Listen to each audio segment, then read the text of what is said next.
என்னது டைம் இல்லையா? ஃபோன் பேச டைம் இல்ல, ஃபேமிலி டின்னர் டைம் இல்ல, ஷாப்பிங் டேட்டிங் மீட்டிங் எதுக்கும் டைம் இல்ல. Make time. Take that holiday. GT Holiday.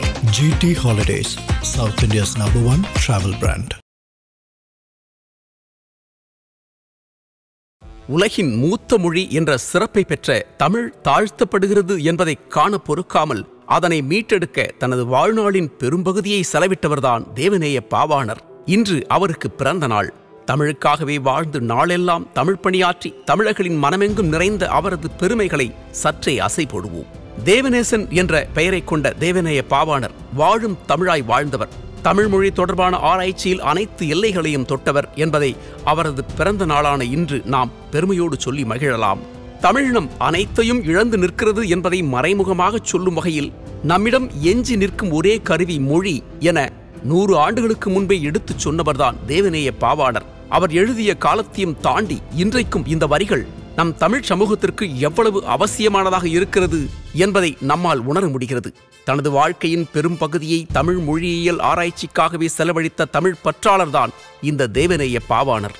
தமிழறிஞர், மொழி ஆராய்ச்சியாளர், தனித்தமிழ் இயக்கத்தின் தளபதி, மொழி ஞாயிறு என தமிழ் மொழி தொடர்பான எத்தனை அடைமொழிகளை கௌரவத்தை வழங்கினாலும் அவ்வளவுக்கும் தகுதியானவர், பொருத்தமானவர்தான் தேவநேய பாவாணர். கடந்த 1902ஆம் ஆண்டு பிப்ரவரி மாதம் இதே நாளில் அன்றைய தஞ்சை மாவட்டம் நீடாமங்கலத்தில் பிறந்தவர். இவரது குழந்தை பருவத்திலேயே அடுத்தடுத்து தாய் தந்தை இருவரும் உயிரிழந்ததால் வறுமையும் இவருடன் சேர்ந்தே வளர்ந்தது. உறவினர்களின் பராமரிப்பில் வளர்ந்த தேவநேய பாவாணர் ராமநாதபுரம், வேலூர், நெல்லை போன்ற மாவட்டங்களில் பள்ளிக்கல்வி பயின்றார். கடந்த 1924ஆம் ஆண்டில் மதுரை தமிழ்ச்சங்க பண்டிதர் தேர்வில் தேர்ச்சி பெற்ற ஒரே நபர் என்ற சிறப்பையும் இவர் பெற்றார்.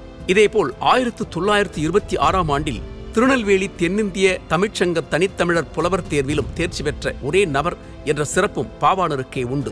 அதன் பிறகு தமிழகத்தின் பல்வேறு பகுதிகளிலும் பார்போற்றும் விதமாக ஆசிரியர் பணியை சிறப்பாக செய்தார். அவர் பணிபுரிந்த இடங்களில் எல்லாம் தமிழ் மொழியின் மீது பற்று கொண்ட மாணவர்களை உருவாக்கினார். இதனால் பாவாணர் பரம்பரை என்று அடையாளப்படுத்தப்படும் அளவுக்கு அவரது மாணவர்கள் மொழித்திறன் கொண்டு விளங்கினர். தமிழ் மீது கொண்ட தீவிர பற்று காரணமாக தேவநேசன் என்ற தனது பெயரை தேவநேய பாவாணர் என அவர் மாற்றிக்கொண்டார். தமிழின் மறுமலர்ச்சி காலத்துக்கு முன்பு வரை தமிழ் மொழிக்குள் சமஸ்கிருத சொற்கள் ஊடுருவி இருந்ததால் அவற்றை கலைந்து மொழியை எளிமைப்படுத்தும் தனித்தமிழ் இயக்கத்தில் தன்னை ஈடுபடுத்திக் கொண்டார் பாவாணர். பரதிமார் கலைஞர், மறைமலை அடிகள், பூவேசா, வள்ளலார் என தமிழை எளிமைப்படுத்திய சான்றோர்கள் வரிசையில் தேவநேய பாவாணரும் இடம் பிடித்தார். இதனால் தனித்தமிழ் இயக்கத்தின் தங்க மகனாகவும் அவர் ஜொலித்தார். அவர் வாழ்ந்த காலத்தில் நமது தேசம் முழுவதும் சுதந்திர வேட்கை பற்றி எரிந்து கொண்டிருந்த போது இவர் மொழி விடுதலை பற்றி யோசித்தார்.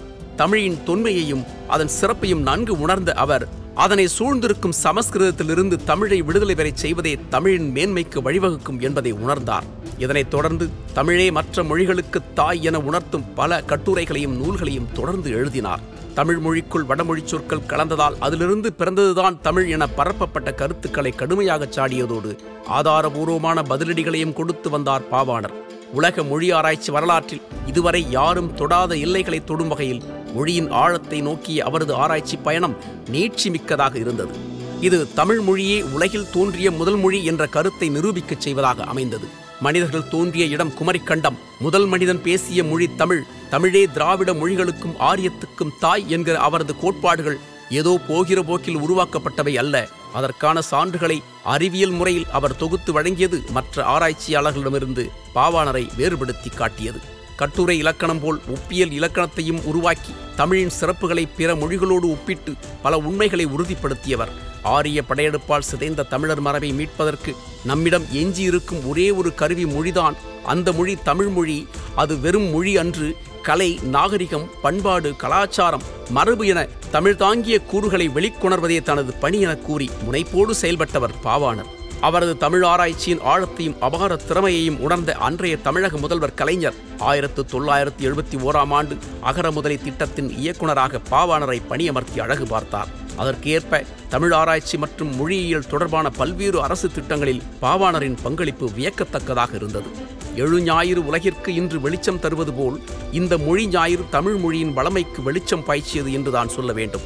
இதனால்தான் எங்கும் தமிழ் எதிலும் தமிழ் என்ற கொள்கை பிடிப்போடு தமிழுக்காகவே வாழ்ந்த தேவநேய பாவாணரை கௌரவிக்கும் வகையில் மதுரையில் மணிமண்டபம் அமைத்து அவரை கௌரவப்படுத்தினார் கலைஞர்.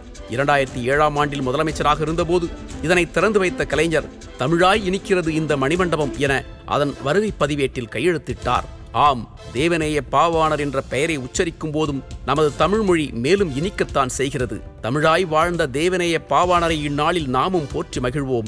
அந்த தனித்தமிழ் இயக்கத்தின் நாயகனை நினைவில் வைத்து கொண்டாடுவோம்.